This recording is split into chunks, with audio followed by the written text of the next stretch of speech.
Good morning, students. So today our poem is about a tiny little creature, and I actually don't have a tiny little creature that's like in the poem because I ain't handling a mouse. But here's a cute little chicken. So this is, my daughters have a few baby chickens. So we're gonna use it for our prop, okay? Because we're gonna read a poem called To a Mouse by Robert Burns. And he's a Scottish poet. He's a famous Scottish poet, and he was known as being like a farmer country poet. He also really liked the ladies. I read a whole book about him seducing the women, but that's a different story. Mama. Insert horrified daughter. Okay, so this is called To a Mouse.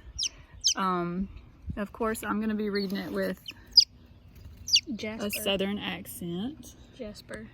So just imagine a tiny little creature whose life has been completely It's gonna be funny destroyed. It's gonna be funny if you put on your arm. Yeah, my kid thinks this is really funny. Okay, so this is called To a Mouse, and I would encourage you to look it up. I don't know really what Scottish people sound like other than Mel Gibson in some movies, so here we go. To a mouse, on turning up the nest with her plow, November 1785. So this guy was kind of upset because he, was farming.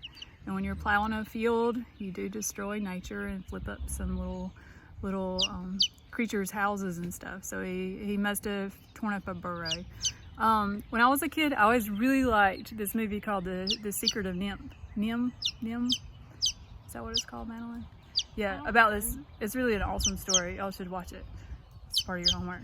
Just kidding, but it's a good animated movie. We sleekit cowrin timorous beastie, what a panic sin I breasty. Thou need not start away so hasty with murdering bickering brattle. I would be loath to rin and chase thee with murdering prattle.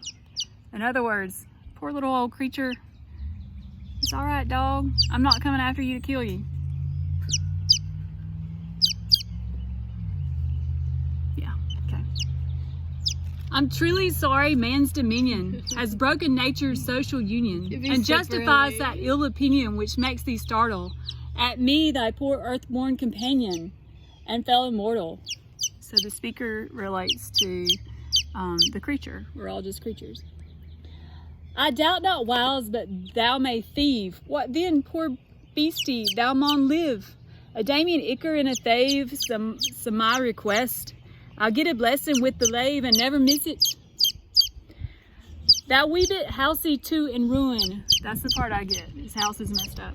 It's silly was the winds are strewing, and nothing now to big or new and o' foggage green, and bleak December's winds ensuing. Baith snell and keen. So the winter's coming and your house has been destroyed. Yikes. Little mouse. Thou saw the fields laid bare and waste, and weary winter coming fast, and cozy here beneath the blast thou thought to dwell, till crash the cruel coulter past outthrow thyself. Sometimes we make preparations and things just don't go like we thought they would. Like, you buy enough toilet paper and dang if you don't run out. That wee bit heap o' leaves and stibble has caused thee money a weary nibble. You worked hard for that nest, dog. You did. Mouse. Now thou's turned out for all thy trouble. This thing's so noisy. He's arguing against your class. Trying to teach. Okay. Oh, he pooped. Listen, little bird. This is the only poetry lesson you might get. Hey, help me. Get back to the lesson. But Mousie, thou art no thy lane. Improving foresight may be vain.